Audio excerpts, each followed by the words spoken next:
सांस लेना भी कैसी आदत है, जिए जाना भी क्या रवायत है। कोई आहट नहीं बदन में कहीं, कोई साया नहीं है आंखों में। पाँव बेहिस हैं, चलते जाते हैं। एक सफर है जो बहता रहता है। कितने बरसों से, कितनी सदियों से जिए जाते हैं, जिए जाते हैं।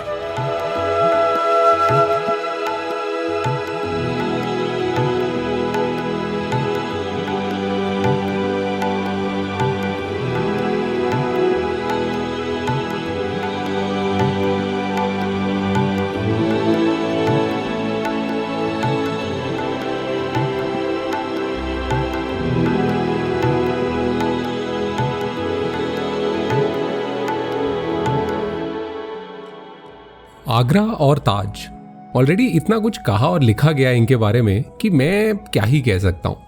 मैं तो बस यहाँ आया हूँ to see this historical city through the eyes of the people who live here. And lucky me, there is actually someone who does exactly that. Hrithik reached out to me a while back offering to show me Taj and beyond. तो बस here I am to travel Agra with a local, और as they call it, trocals. मैं first time जब ताजमहल आया था, it must be, I don't know, शायद मैं 10-12 साल का होऊंगा। And I distinctly remember that first look. वो कहीं चलते चलते ही, तब थोड़ा पहले और पहले से दिखना शुरू हो जाता था। एंड आज इतने सालों बाद, 2-2.5 डेकेड्स के बाद भी ना, I could feel that same sense of elation यार। It never ceases to amaze you. It surprises you every day. For me, it's something like, as you said, when you were 10 or 12. I came here when I was 4 or 5. I don't even remember what it was. So my memories of Taj, the first visit, maybe the albums that I have at my place. And I have this pictures of me with my sister holding the top, which we should click eventually once we are going back. I think we should recreate that. And uske baad, I'm lying there, I'm lying on the ground, लेट के। बहुत सारी access थी पहले, इतने restrictions नहीं थे। I was telling you about a guy yesterday, जो कि नीचे, he was a old guide. वो रात के 10 बजे तक यहाँ पे दरवाजे खुले रहते थे। तो locals tell me that they used to ride bicycles inside, अंदर क्रिकेट खेलते थे, नॉवेल्स पढ़ते थे। सुबह का न्यूज़पेपर यहीं चल रहा है, न्यूज़पेपर लेके आए, अब बैठ गए एंड बैठ रहे हैं। तो that's why these rules came into the picture, I guess, after it became the 7 wonders of the world. Things have changed for the better और for the worse for some reasons. Better ही है कि to preserve such a monument you need to employ some rules. I found that it's not just a piece of monument, it's not just कि एक monument बनाया गया एक बस love में और या फिर वैसे। It's complete story. जो आप वैसे आते हो, यू सी कि how many years it took, 22 years to make us one small building. It's not small, but again, just one building. You're making a monument, 22 years, you're investing hell amount of money. इतना बड़ा, it's huge. Size. And ये इतना बड़ा ही plan किया गया था क्या? नहीं, like जितना मैंने पढ़ा है, it was not supposed to be this big in terms of size. Like any other project, जो कि आज के टाइम पे भी स्टार्ट ऐसे ही होता है कि एक छोटा प्रोजेक्ट बनाएंगे, then architects take it to the another level. Same happened. Architects knew this is a once in a lifetime opportunity. Shah Jahan wanted this to be grand and he made it. तो जैसे आजकल का project management होता है, requirements add होती गई और बढ़ता गया। जो वो स्टोरी है कि इसके बाद हाथ काट दिए थे। Again, like the number of books that I've read about Agra, Taj, I've never read something which leads to this कि ताजमहल के बाद every worker जो वहाँ पे था, सबके हाथ काट दिए। Because for me it's very funny कि अगर सबके हाथ काट दिए, कुछ भी अगर एक फ्लॉ निकला, भाई पत्थर गिर रहा है, मार्बल का एक पीस बाहर आ गया, कौन लगाएगा sir? There is no hand. Pillars अगर आप देखेंगे तो ये अभी हल्का सा आप नोटिस करेंगे, स्लाइटली टिल्टेड, बहुत slight, because our eyes are convex. Maybe शायद आपने बोला है इसलिए मैं नोटिस। हाँ, वरना you don't notice. It has been design this way कि वो अगर अर्थक्वेक आता है तो अंदर नहीं गिरे, बाहर गिरे, the dome survives and even our eyes are convex. तो जैसे अगर दूर से भी सीइंग, अगर वो स्ट्रेट तो वो सीधे दिखेगा। तो ऑल दीज small illusions. उस टाइम पे thinking every detail.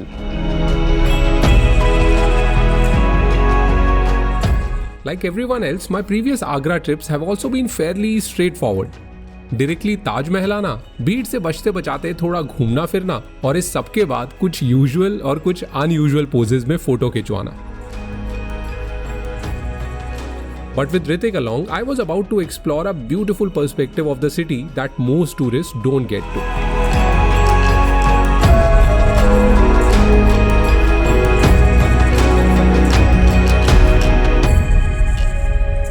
So जैसे मैं बता रहा था आपको, एक एलिमेंट है ताज का जो कि लाइक हर कोई मिस कर देता है. अच्छा. Which is water.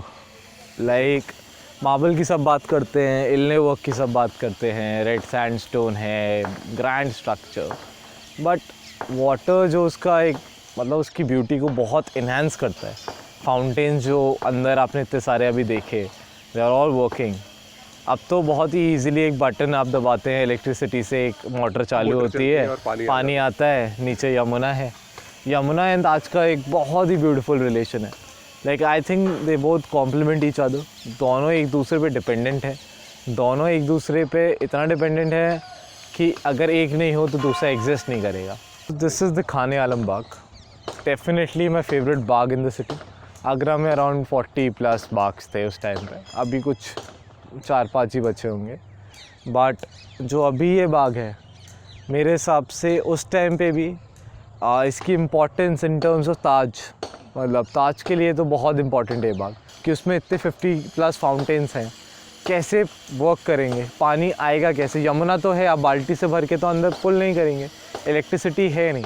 So the whole system is design in this way कि दे यू सी वहाँ पे there was a Persian wheel in that era.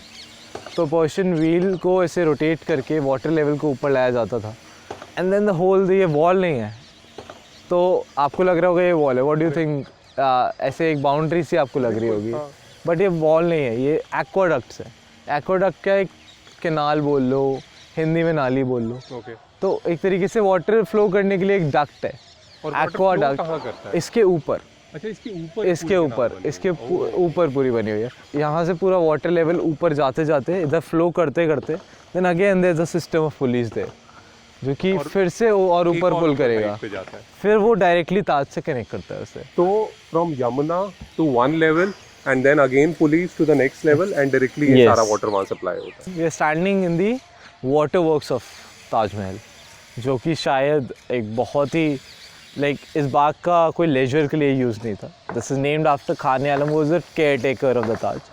But again जो सोच और जो level of vision that these architects had was very amazing.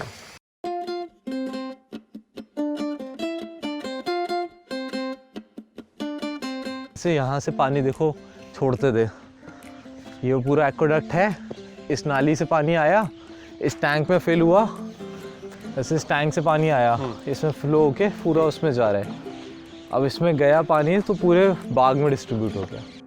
तो हम जैसे आएंगे ना तो पीछे एक ताज का बहुत ही डिफरेंट वो आएगा. टर्न अराउंड सी, ये वाला एंगल, ये डिफरेंट है.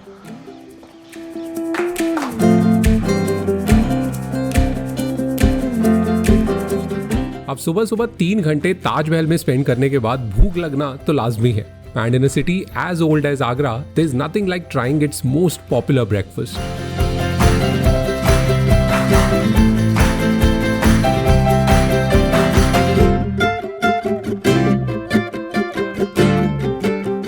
So this is बेड़ई.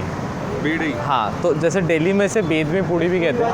अगर एक्सप्लेनेशन बताऊँ तो it's slightly crunchier than a puri and softer than a kachori. तो बीच में कहीं आती है. बट आगरा का सबसे फेमस ब्रेकफास्ट अगर कुछ है तो दिस इज़ बेड़ई. मतलब सब जगह मिलेगी. अभी जलेबी अभी हम और मंगाएंगे, बट बेड़ई से स्टार्ट करते हैं सुबह का breakfast. Try it out, you just break it like a normal puri and aloo की सब्ज़ी. ये पोटैटो करी है, इतना नॉर्मल है, आलू की सब्ज़ी है. बट आगरा में थोड़ा चटपटे मसाले का सुबह सुबह गरम का शौक रहता है. तो you try that, I hope you like it.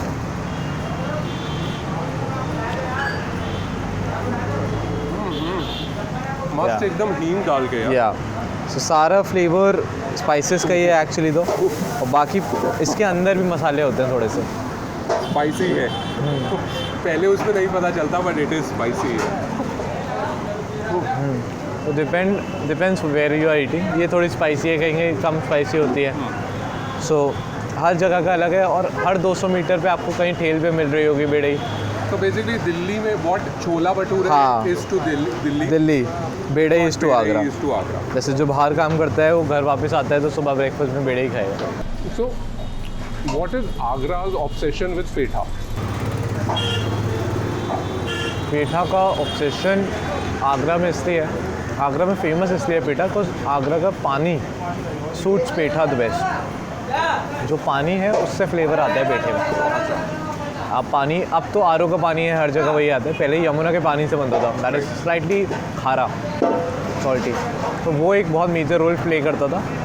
And white पेठा, जो वाइट पम्पकिन होता है, वो आसपास कहीं पे उगता होगा, इसलिए वहाँ से पेठे की ऐसी कोई स्टोरीज तो फिर बन जाती हैं। प्रॉपर हिस्ट्री ऐसी नहीं है, कहते हैं मुगल टाइम से, बट आगरा में तो हर चीज़ मुगल टाइम से, बिकॉज आगरा की डॉक्यूमेंटेड हिस्ट्री 1504 से है। बट आगरा वासी खाते हैं पेठा या फिर ये सिर्फ इट्स ये टूरिस्टी थिंग बन गया? ऐसा है कि आगरा में थोड़े बहुत चलता है पेठा, बट नॉट लाइक हर जगह की एक फेमस डिश होती है जो कि वहाँ के लोग इतना ज़्यादा नहीं खाते। ऐसे घर की मुर्गी दाल बराबर है, तो ये वही वाला चीज़ है कि घर की मुर्गी हमारा पेठा, तो हमें दाल जैसे ही लगता है।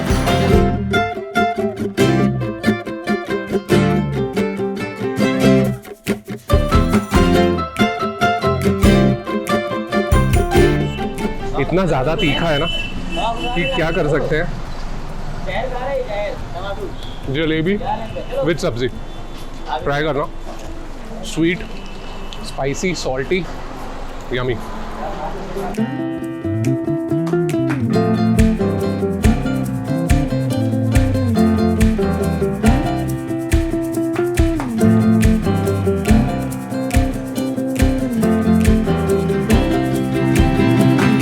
In the buzz and chaos of Agra, one needs a place to relax and unwind after a busy day. And guess what? I found a true oasis only at a 10 minutes walking distance from Taj. With pops of bright colors and a leafy garden, this delightful homestay is full of bohemian charm. Each room here is tastefully decorated with contemporary Indian art and vintage furniture.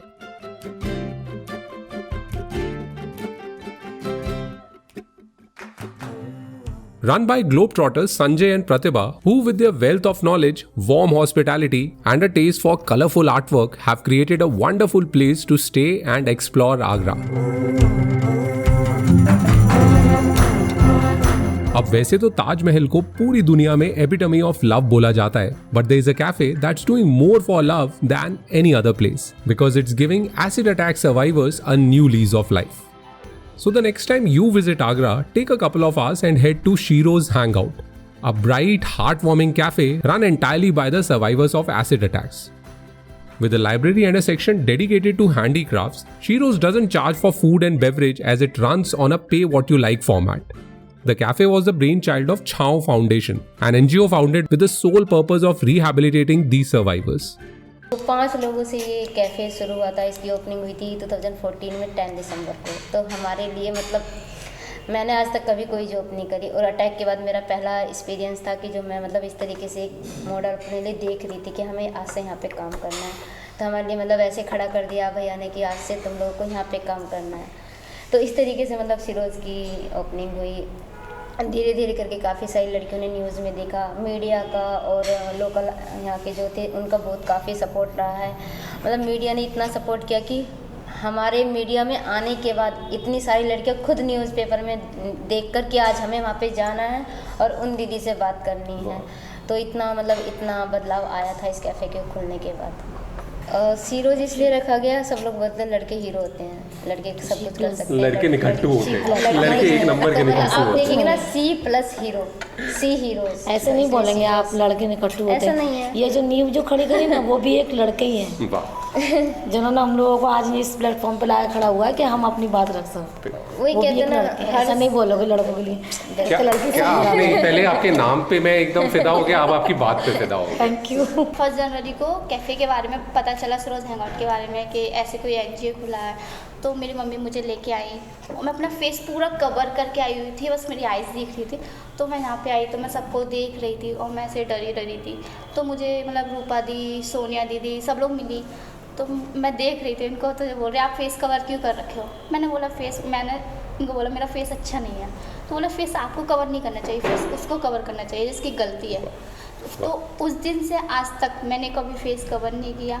और फिर मुझे लगा जब ये लोग आगे बढ़ सकते तो मैं क्यों नहीं बढ़ सकती। और फिर हम लोग मतलब जब सब लड़कियां एक साथ काम करती हैं तो हम लोग ये नहीं सोचते हम यहाँ काम कर रहे हैं, हम ये सोचते हम अपनी फैमिली के साथ में टाइम स्पेंड कर रहे हैं। सबसे पहले तो हिम्मत ये है कि हम लोगों को बाहर निकाला और इस वाले प्लेटफॉर्म पे रखा जो हम लोगों को लोग आते हैं हमसे बात करते हैं, तो सबसे पहले हिम्मत हम लोगों को यहीं मिल जाती है, क्योंकि घर में वो चीज़ नहीं हो पाती हम लोगों के साथ। मैं ये जानना चाहता हूँ कि उसके बाद से क्या आप लोगों पे ट्रस्ट कर पाए? विश्वास तो करना पड़ेगा, क्योंकि देखो 5 उंगलियां एक सी नहीं होती हैं, ठीक है। जिसने अटैक करा था वो भी एक जेंट्स था, जिसने ये सीरोज खोला वो भी एक जेंट्स है। तो विश्वास तो करना, हर इंसान एक सा नहीं होता। अगर हम विश्वास ही नहीं करेंगे तो हम आगे नहीं बढ़ पाएंगे। विश्वास तो करना जरूरी है।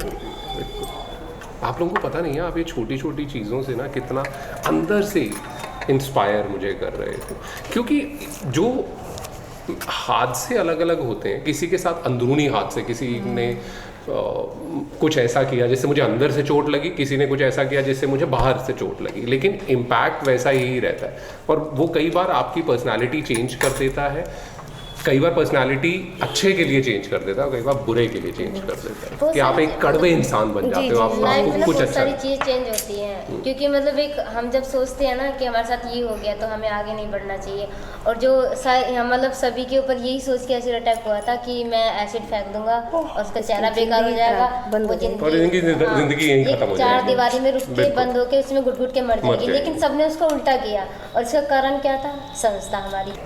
अगर अटैक नहीं होता हो सकता है शायद हम किसी कोने में बैठ के खाना पीना ही बना रहे होते, या उसी में ही बस उतनी ही ज़िंदगी रह जाती। लेकिन उसके अटैक के बाद हमारी ज़िंदगी आज इतनी अच्छी हो गई है, जो कि हमारा इंडिया में नहीं, हमारा बाहर तक नाम है।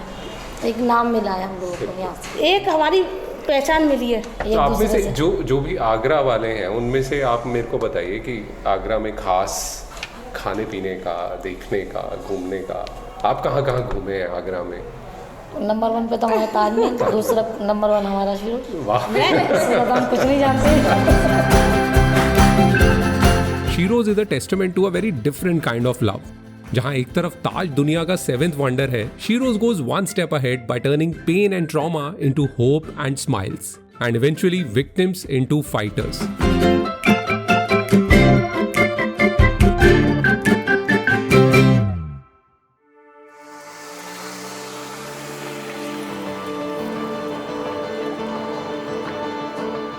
To end our day, Ritik promised me to take me to one of his favorite places for sunset. और ना जाने कैसे, बट कुछ ही मिनट्स में we were at a very different side of Agra, one that summits farms, villages and countryside.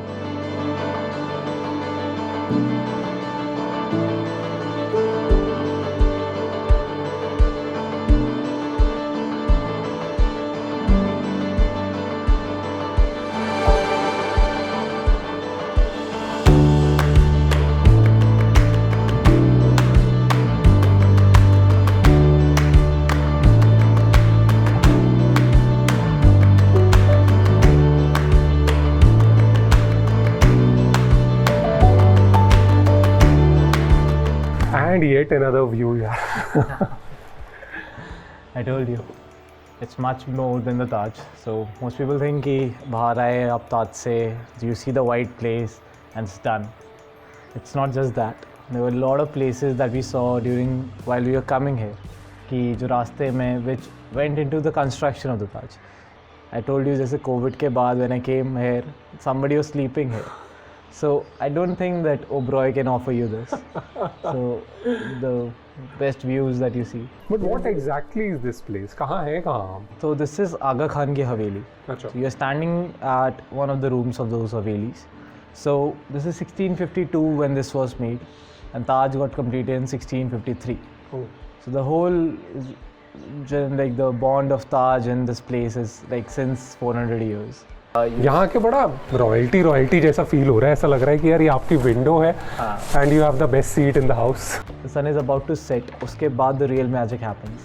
अभी तो ये this is every day the same. Till this point it's same.